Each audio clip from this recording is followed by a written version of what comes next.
In today's news, Premier and Health Minister in attendance at COP28. Elmore Stout High School Christmas concert returns after 4 years.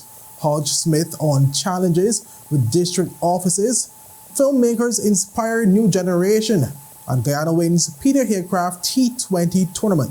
Viewers, these and more stories when 284 News return. Angie, how can I get my claims paid quick? Rent's due next week. CG processes 99% of claims within 5 days. Remember when I was hang gliding with those goats?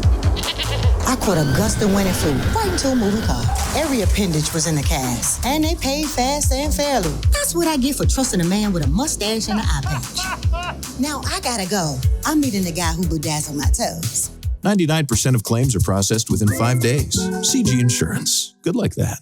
Catch all the action from the 2023 NFL games with CCT Live on various channels, including ESPN Channel 412, ESPN2 Channel 413, Telemundo Channel 315, and Fox Channel 304. When you subscribe to any CCT Fire plan, you'll automatically bundle CCT Live. For more information, visit your nearest CCT store or give us a call at 444-4444. Choose CCT Live and enhance your game day experience. Welcome viewers to the Thursday, November 30th edition of 284 News. I am Kamal Haynes, bringing you the latest out of the British Virgin Islands. Leading today's news, Premier Dr. the Honorable Natalia Wheatley is in attendance at the 2023 United Nations Climate Change Conference in Dubai, United Arab Emirates, which commenced today, Thursday, November 30th. The objective of this 28th annual United Nations Climate Change Conference, which runs until Wednesday, December 6th, is to determine the responsibilities of governments and other global leaders to accelerate actions towards combating the effects of climate change. Speaking ahead of the conference, Premier Wheatley said, the meetings presents an excellent opportunity to advocate in an international forum for the needs of small island developing states that are especially vulnerable to ill effects of climate change. He continued, and I quote, "We will advance for climate justice, where major polluters recognize their responsibility to assist those disproportionately affected in adapting and mitigation by adopting metrics which properly assess eligibility for concessional finance. We will also promote the Virgin Islands' readiness to receive funding and investment due to our advanced legislative framework, our Climate Change Trust Fund, and a bevy of costed-approved projects," end quote. Our viewers, COP28 will explore the climate health nexus, where bilateral discussions on health concerns and implications of climate change will be held. The Premier is accompanied by Minister for Health and Social Development, Honorable Vincent Wheatley, Climate Change Officer in the Ministry of Environment, Natural Resources and Climate Change, Ms. Angela Burnett-Penn, and the Acting United Kingdom European Union Representative, Ms. Tracy Bradshaw. Minister for Communication and Works, Honorable Kai Reimer, has been appointed to carry out the duties of Premier and Minister of Finance for the period November 28th to December 1st. This is due to the absence of the Deputy Premier, Honorable Lorna Smith OBE, who is also away from the territory until December 1st. On Smith's return, she will be appointed to carry out the duties of Premier and Minister of Finance during the period December 2nd to 5th. Viewers, the Elmore Stout High School annual Christmas concert will this Saturday return after a 4-year break due to the hurricanes of 2017 and the COVID-19 pandemic. The head of the department, Mrs. Mariam Waterman-Steele, and long-standing music educator, Mr. Andre Brathwaite, recently spoke about the return of the concert, which is a staple within the community. That's what I'll tell you. The last 2 graduating classes, they were actually disappointed that they couldn't do the Christmas concert. We actually were working on some music, and then we had some interruptions with COVID. And so they were a bit disappointed, and they expressed that to me. But I'm really pleased that we're able to put it back on, because it's been a long time coming. It's something that people in the community usually look forward to, and we always have a high caliber, good concert. for the community. At the end of the day, it's something that I believe helps to inspire the community. It's something that we do, so that, it can really lift the community up. And it's really good for the students to get that exposure to play. Some of them, this is their first concert. Some of them just auditioned for the groups that they're in. And so this may be their first concert. So they're excited to go. Mrs. Steele spoke about the various bands and choirs that will be presented and what the public can expect. Okay, so on Saturday, specifically for the music department, we have about 10 ensembles that's going to play on Saturday. So we have the junior and the senior concert band. We have the junior and the senior steel pan band. And this year, because we are trying to honor some of our past educators, with teacher Jenny, who just passed away, we actually have a special alumni concert band and steel pan band. Amazing. So we have brought back people from far back as the 80s. Yeah. Wow. Yes. So we're super excited for that to happen. We have the choir as well. We actually also, because this year the name of the game is collaboration as much as possible. We're really trying to elevate the standard of music in the territory. We actually have a primary school from Japan joining us from the Joyce Samuels Primary School. So we're really excited to collaborate with them and just listen, it'll be a treat. I'll tell you. This year's Christmas concert will also have a pre-show featuring artwork and delicacies prepared by students as well as the technical department. So we have collaborated with the Family and Consumer Sciences Department, who are going to have nice foods and eats and so forth there, as well as the arts department and the technical department. Incredible. So all of the work that those students would have put in, we're going to have them in the pre-show so that people can come and really enjoy that even before the concert starts, because we're trying to, again, have more of a collaboration, because it is an Elmore Stout High School school event concert. So we want to branch out a little bit more and give people a little bit more than we've done before. We're trying to find ways to make it more interesting and creative, and I believe people will really enjoy it. Up next, HODGE-SMITH speaks on challenges with establishing a district office within her district, and filmmakers inspire new generation. But these and more stories after a word from our sponsors. At Higher BVI, we're not just about business. We're about empowering lives, and that is because we aspire to inspire. By choosing us, you're supporting a company that believes in equal opportunities, diversity, and community growth. Our mission goes beyond profit. It's about providing HR solutions, fostering talent, and leaving a positive impact. Join us in building a better future, a better BVI. Choose Higher BVI, where your support isn't just a transaction, it's a transformation. Together, we're changing lives in these beautiful Virgin Islands.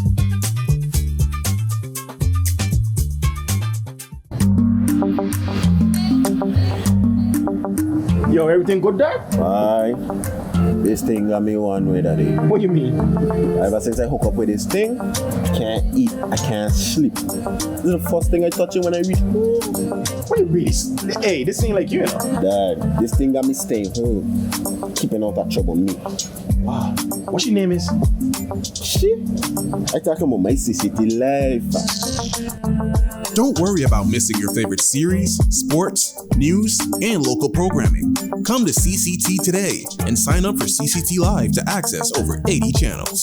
CCT Live. Bring it home. 1 month free trial turn into 5. 5 months turn into, well, I watching ball. I've been watching football. Dad, Nickelodeon, Paw Patrol. I am hooked. Hook, I tell you.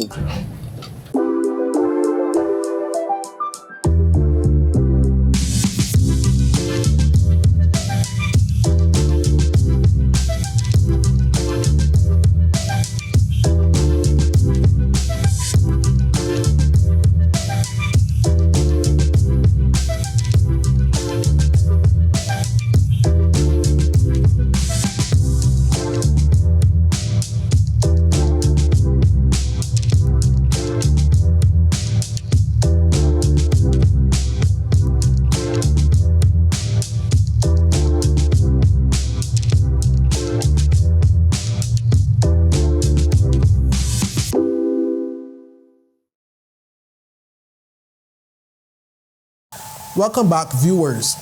In a recent episode of 284 Media's Just for the Record First 100 Days, Representative for the 4th District Honorable Luz HODGE-SMITH spoke on challenges of governance within her first 100 days in office. Well, why I compared myself to being, as a civil servant, I was in charge of a department. Director of Culture, yes. So, the Director of Culture. So, I got things done because I had the resources in order to get them done and to get them done in a timely manner. But on this side of the fence, it's a little different. It doesn't work like that. It takes a little longer.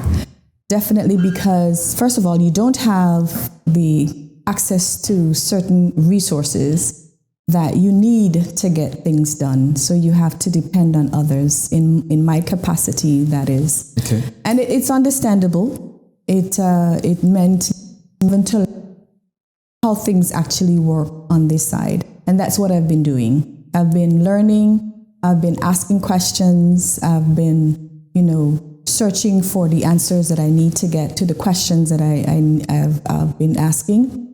I think I have it now. Okay. I have it now, and how to operate, what I need to do to get it done. Additionally, she addressed difficulties in helping persons within her community. Because as you know as well, Vaughn, that in the past, the district represents all the funds at their disposal, but that's no longer the case. There are people in desperate need of their assistance. Briefly about just the overall appearance. I know it was definitely one thing in our previous interview that you spoke very profoundly on the beautification of the Capitol Road town. Yes. Tell us about the progress. You'll see changes coming up. We are doing it through the relevant agencies and departments and ministries, because I will need the help of these organizations. I met with the director and his team from the Department of Waste Management, and I made a recommendation to them, and they accepted it. They accepted it. It's basically what we see, and we do recognize that there are continuous efforts to try to clean the districts and the territory, because we see them territory-wide. These are one of the areas heavily campaigned on by Honorable Luz HODGE-SMITH was establishing a district office. She addressed some challenges she is having in achieving this goal. Understood. My office right now is in the House of Assembly, but I am to the 4th District. I was just going to ask you that, because that is one thing that you mentioned previously on having. Where exactly are you with That's that? very important. I have identified an office space. It's taken a little longer than I wanted to be to get it up and running, but I'm being patient, and I hope that I don't lose the spot, but I'm hoping that I will be able to get it running soon, hopefully by the end of October, no later than, or even before. You mentioned... Well, moving on, viewers, the top 3 winners of the recently held 284 Film Excellence Awards, hosted by the BVI Film Commission, spoke on their journey in filming, as well as their recent success in the film competition. Top winner from the United States Virgin Islands, Emmanuel Phillip, shared motivating words of encouragement to young and upcoming filmmakers. I'm actually glad that you used the second word, because confidence is secondary when it comes to filmmakers. I can speak for myself. Creative people in general, I think the confidence aspect is a little bit down the ladder. I think that the vulnerability of creating something and putting your time and effort into it, and then giving it to an audience to critique and judge, it's not easy, but I think that it's something that we should do. And I believe that being in the Virgin Islands, having opportunities to create these kind of films, I think it is very, very important that we utilize the opportunities that we have here to try, to practice, to get better. And so that, like Natalie said, when this film festival is rivaling things like Cannes and all these other film festivals that are in the States and global, we would have already had practice creating what we need to create in the time frame and with the requirements that we need to. And I wanted to. Phillips likewise left a few tips for up-and-coming creatives. And to filmmakers that are creating, to people that are doing content creation, YouTube, anything that you're doing, it is literally just about doing it. You have to start at some point, and the point of starting is right now. The longer that we wait, I believe, the farther away the things in our head never get to be presented. And I think that we have to just stop thinking so much and we just have to start doing. First runner-up, Cameron Peters encouraged fellow filmmakers to be intentional with their work. But more so on the practical side, you really do have to put a little bit of planning into it. I say a little bit, but it's definitely a lot of planning. You have to kind of start making it real, writing it out, finding out who are the best people to maybe help you materialize this. Or whether it be finding out what are the best tools accessible to you that you're able to achieve this with, and what's the minimum, and as well as seeing what would you like to get involved, and then trying to attempt to get the best you can. And if you fall short, you could always still work with the minimum, because really and truly it's the story that matters, and really not the particular tools you tell it with. Because the story will always succeed that. And obviously make sure you have a good audio, because everybody needs to at least hear the story. Meanwhile, Nadia Turnbull, who placed second overall, encouraged creatives to simply just start. Is that it's important to just start and then find your audience. Everyone has people that can relate to their work and to their art.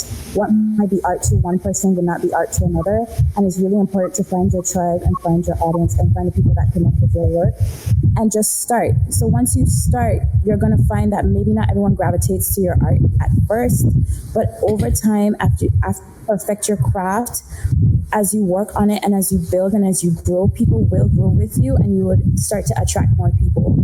And once you're doing it for yourself and once you're doing it for the love of the craft and the art that you want to portray, it always works out. You're gonna find the people. It's not for the people all the time, but I know that as creatives, we want people to kind of appreciate what we work on. And I would say... Up next, Guyana wins Peter HAYCRAFT T20 cricket tournament, and Guyana strengthens partnership with U.S. Army. But these stories when 284 News return. Father Jesus, that line you long like church service. Alright, you enjoy the rest of it. Next customer line, please. Wait, hold on a second. Yes, Sonny Boy, come, yes, Sonny. Good morning. Good morning, Sonny Boy. You must have cut fun topic. It's okay, I'll take care of it. What? No man forget you. How may I assist you?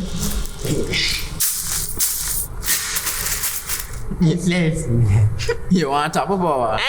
You want top of power? Join the prepaid party with CCT and enjoy more affordable data plans, more top-up promotions, more savings with hero bundles, and more value for your money each and every Tuesday with Top Up Turn Up Tuesday. Visit a CCT store today or anywhere CCT Top Up is sold and top up your phone. 5, 10, 15, 20, 25, 30. You want top up power? There goes my new car. Guess I'm back on my bike. Your bike? CG offers new car replacement. Remember my monster truck days? Well, one night I attempted a 50-foot pogo double backflip. I landed it and went to karaoke. It wasn't until afterward that my car got hit by that fisherman. He gave me some great mahi-mahi though. Anyway, they paid fast and got me in a new car. Now call a cab. I want you to meet my alpaca guy. New car replacement for the first year of ownership. CG Insurance. Good like that.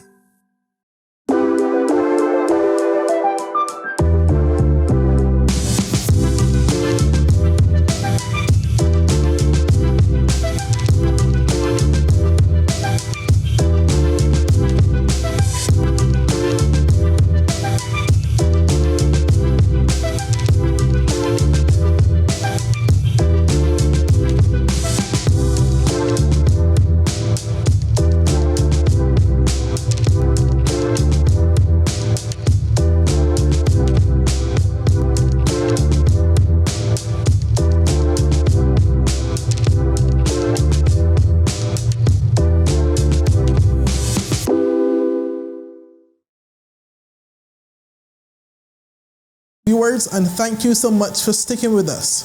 Guyana completed the double in the Peter HAYCRAFT T20 cricket competition to be crowned back-to-back champions in the 2023 edition after defeating St. Vincent and the Grenadines at the Greenland Cricket Ground in the finals on Sunday. St. Vincent and the Grenadines were sent into bat and were bowled out for a below-par total of 87 runs in 14.3 overs.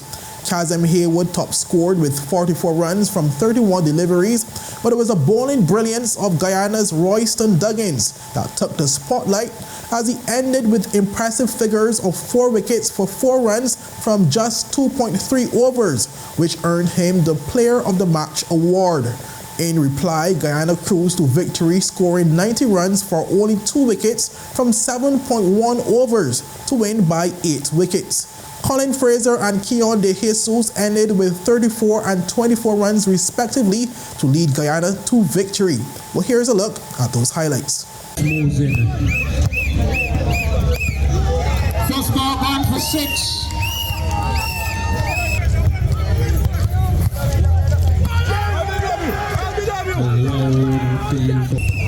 As James moves in again, up now, post does not deliver.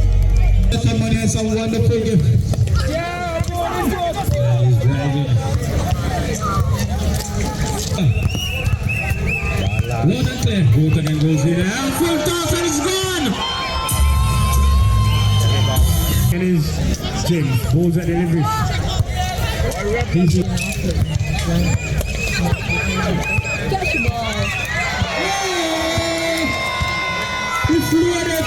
He flew it straight. And then we have and this one gone over by Betty. This one now up on balls with the Jesus. He's watching it and now balls are delivery. This one edges down to the slip area. Goes it again now he's Jeffrey. And he's driving nicely down the ground. He gets one. Into Fraser. Balls to Fraser. Fraser took this one upon again. Black's field. It's over, it's over, it's over. Get up. See what they ball this time. Short it. Jeffrey goes in again. Balls to Fraser. This one is popped in the air. There go comes around.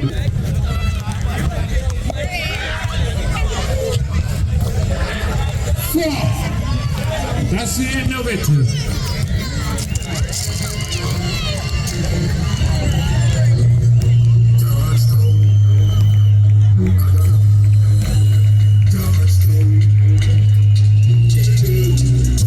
After the match, 284 Media caught up with Guyana's vice captain Vaden Walker, and he credited the victory to the overall performance of the team. I think it's all a team effort. Everyone chipped in. The bowlers hit the right areas and we got some early breakthroughs. And the batsmen just came in and just stick to their guns and got the total in less overs than we anticipated. That it would have been a tough fight because Vinci is always a strong team. And in terms of the season overall, how would you describe the season? We had some indifferent moments. We went down to Vinci in the preliminaries, so this is a sweet revenge. But all in all, we got a great bunch of guys that work together. So it was a successful tournament for us. And you guys did the double. How does it feel to do the double in terms of winning the title back to back? It's a good feeling because we got in the BVI we got a lot of good cricket teams and all the players gelling together. It just goes to show that we have some talent here, and with the Guyana part of it, we has been there before, so it's added pressure this year. So it's a good feeling to have it. Well, 284 Media also spoke to the captain of St. Vincent and the Grenadines, Imran Smith. He said despite the loss, the team's performance in the 2023 edition was a vast improvement in comparison to last year and shows lots of promise for the team come 2024. tournament, and I must congratulate my team on coming second. I mean, we played a stronger cricket than we did last year. We were fourth last year, and this year to reach in the finals and play second, it was not what we really wanted, but as a team, we played better. There was more unity and discipline in the team, and I must be grateful for that. Thumbs up to Guyana. They played a strong game as usual, and they came out victorious, but I must say congratulations to my guys. They played as a unit, we stayed together, and we fought. Where did you guys went wrong initially in the first innings? Well, I think we just didn't bat well today. Like, today was one of our worst performances in the bat. We didn't calculate the slow nature of the pitch, and we just didn't get it started. We didn't get enough runs. Like, if we had at least 180 to 200 runs, it would have been a different game. Generally, Guyana is known as a team to beat, but this year, you guys were undefeated until the finals. Speaking about that, did that bring any additional pressure into the final? I would not say bring any pressure to us. I think maybe we were really confident, and I wouldn't want to use the word overconfident, but I think we went into the game a bit more relaxed. Because of that confidence, we went into the game more relaxed, and for the fact that we beat Guyana before, we were probably a bit laid back. But I must say again, cricket is a funny game. It's a great game of uncertainty, so today, unfortunately, we didn't get the results that we got in previous 6 games, but I must say again, congratulations to Guyana, and congratulations to my team. Meanwhile, in the third place match between BVI and Jamaica, after ending last season winless, delivered when it mattered most to take the third place spot. Masharolan Isidore was awarded player of the match, while Earl Prescott got play of the day for a brilliant catch near the boundary. With the award ceremony followed after both finals. St. Vincent's Razo Oliver was awarded best wicket keeper. Jamaica's Jerome Morris took the most wickets award with 12 in the tournament, and Avishkar Sukaran was awarded most runs after scoring 334 runs. And moving on to our final story, viewers, where tensions continue to rise between Guyana and Venezuela relating to the ownership of the mineral and forest-rich Essequibo, with Guyana strengthening its military through a continued partnership with the United States Army. Well, the U.S. Embassy recently reported that the leadership from the U.S. Army 1st Security Force Assistance Brigade and the Guyana Defense Force discussed upcoming engagements to include strategic planning sessions and processes to enhance both countries' military readiness and capabilities to respond to security threats. Well, the SFAB is a specialized unit of the U.S. Army established to advise and assist partner nations, and according to the embassy, the presence of the SFAB in Guyana is nothing new, as several joint training exercises have been conducted since 2022 with the Guyana Defense Force to strengthen their capacity and capability at the tactical and operational levels. But this is on the heels of Venezuela's continued security threats towards Guyana, with the most recent aimed at conducting a local referendum to have its voters decide on whether to invade Guyana to take over the area. Well, the referendum consists of 5 questions, including whether current and future Essequibo residents should be granted Venezuelan citizenship.